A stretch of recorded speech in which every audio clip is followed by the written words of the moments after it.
సుగ్రీవా, మీ అన్న యగు వాలికి నీకు వైరము ఏల కలిగినదో, ఈ పర్వతం పైన నువ్వెందుకు జీవిస్తున్నావో నాకు వివరించుము. రాఘవ రామచంద్ర. ఇనవయ్య శ్రీరామ వినుమొకనాడు,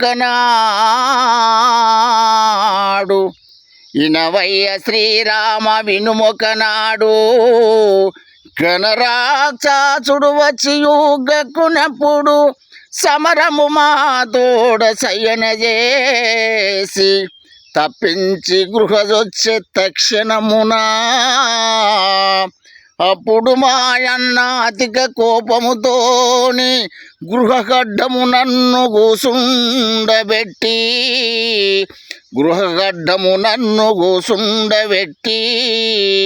అచ్చిన రక్తంబు తక్షణమున శ్వేతవర్ణంబని చెప్పినయ్య నాకు శీఘ్రముగను.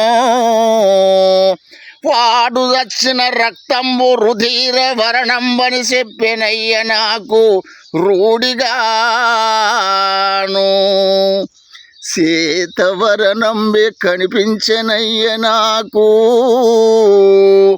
శ్వేతవర్ణంబే కనిపించనయ్య నాకు. అప్పుడు నే గృహగడ్డము ఒక్కటి గుండు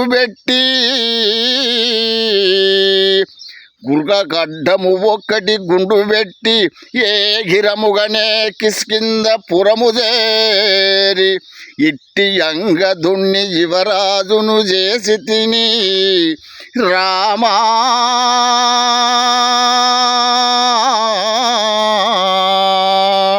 రాఘవ, ఆ దుందిబన రాక్షసునితోని గృహలకు కొట్లాడుకుంటా పోవంగా మా అన్నయ్య నాకు 2 వాక్యాలు వినిపించెను. అది ఏమనగా, అరే సుగ్రీవా, సోదరా సుగ్రీవా, నేను చచ్చినట్టయితే నా రక్తము శ్వేతవర్ణం బగుపడును. ఒకవేళ రాక్షసుడు చచ్చినట్టయితే రుధిర వర్ణం బగుపడును. సోదరా, ఒకవేళ నేను చచ్చినట్టయితే రాక్షసుడు నిన్ను బతకనియడు. అందుగురించే గృహకు అడ్డం ఏదన్నా పర్వతం పెట్టి నువ్వు కిష్కింధపురం వెళ్ళిపోమ్మని నాకు వివరంగా చెప్పాడు. నేను ఆ గృహగడ్డము కూసుండి చూడంగా అయ్యా నాకు శ్వేతవర్ణంబే అగుపడ్డదయ్యా. శ్వేతవర్ణంబే అగుపడితే అబ్బా, ఈ రాక్షసుడు మా అన్నయ్యకు ఇంత బలశాలినే వధించాడు, ఈ రాక్షసుడు బయటికి వెళ్తే నన్ను బతకనియడు, అయినా మా అన్నకన్నా నేను బలశాలిని కాదు, మా అన్ననే వధించిండంటే నన్ను బతకనియడని నేను పెద్ద పర్వతం తీసుకొచ్చి ఈ గృహకు అడ్డం పెట్టి కిష్కింధపురం వచ్చి అంగదుని యువరాజును చేసినయ్యా. నేను యువరాజును చేసి నేను రాజ్య పరిపాలన చేసుకుంటా ఈ కిష్కింధపురంలో జీవించుకుంటా ఉన్నాను. అప్పుడు మా అన్న ఆ దుందిబన రాక్షసుని వధించి ఈ పర్వతమును కొట్లాడు పర్వతం బలగొట్టుకొని బయటకు వచ్చి, అరే సుగ్రీవా, నేను ఇంత మంచిగా నీకు వివరంగా చెప్పినాను, నన్ను గృహలో సావాలని చూసినవు, పర్వత అడ్డం పెట్టినావని నా మీద కక్ష కట్టి నన్ను ఈ కిష్కింధపురం వచ్చిన తర్వాత నా భార్యను చేపట్టి నన్ను కొట్టరాని దెబ్బలు కొట్టి, అసలు నేను ఏ విషయం చెప్పేదాకా కూడా వినిపించుకోకుండా నా భార్యను చేపట్టి ఈ పట్టణం నుంచి నన్ను ఎల్లగొట్టి మొత్తం కొట్టరాని దెబ్బలు కొట్టి నన్ను ఈ ఊరు నుంచి వెళ్ళి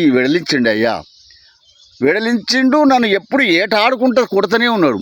అంటే ఇతని దెబ్బలు భరించలేక మరి నేను ఎక్కడ తలదాచుకోవాలని ఆలోచించి నాకు ఒక ఐడియా వచ్చింది. మా అన్నయ్యకు ఇసముఖ పర్వతం పైకి రాజాలడు, అక్కడ పోయి తలదాచుకుంటే నేను జీవించగలగచ్చా అని ఈ ఇసముఖ పర్వతం పైకి వచ్చిన. ఈ ఇసముఖ పర్వతం పైకి మీ అన్న ఎందుకు రాడని మీరు అడిగినా కానీ నేను చెప్తాను. ఎట్లా అంటే మా అన్నయ్యకు విషముఖ పర్వతం పైకి రాజాలని కారణం ఒకటి ఉన్నది. ఏమిటిది? అది దుందీబ అనే రాక్షసుడు ఒకడుండే. ఒకడుంటే వాడిని వధించి ఆయన శరీరం తీసి ఇసిరి పారేసినప్పుడు ఆ ఒక శరీరం ఎక్కడ పోయి పడ్డది? మాతంగ మౌనేశ్వరుడు తపస్సు చేసుకోగా అతని సన్నిధిలో పడ్డది. అతని తపస్సు భంగమైంది. ఆయన ఓగదృష్టితో చూసి, అరే వాలి, ఈ పర్వతం ఇషముఖ పర్వతం పైకి నువ్వు వచ్చినట్టయితే నీ తల బలికి సత్తుగా కానీ శాపం పెట్టిండు. ఆ విషయం నాకు తెలుసు. అందుకని ఈ పర్వతం పైన నేను వచ్చి జీవిస్తున్నా. ఈ పర్వతం చుట్టూ రోజు వారే సుగ్రీవ దిగురా దిగురా దిగురా, నిన్ను చంపుతారా దిగురా అని ఈ పర్వతం చుట్టూ రోజు తిరిగిపోతాడు. అయినా నేను ఇక్కడికి వెళ్ళి దిగుతలేను, అతనితో నేను పోట్లాడలేను, ఆయన బలశాలి. అందుకనే నేను ఈ ఎండలకు వానలకు ఓర్చి ఈ పర్వతం పైన జీవిస్తున్న తండ్రి, మీరు నా బాధ అంతా మీకు వివరించినాను. నా నేరం ఏమి లేదు, నన్ను రక్షించే భారం మీదే తండ్రి. నన్ను రక్షించమని మీకు పదే పదే మీ పాదపద్మం వేడుకుంటున్నాను తండ్రి. నన్ను క్షమించి, నా నేరం ఏమి లేదు, నన్ను రక్షించమని మరీ వేడుతున్న తండ్రి.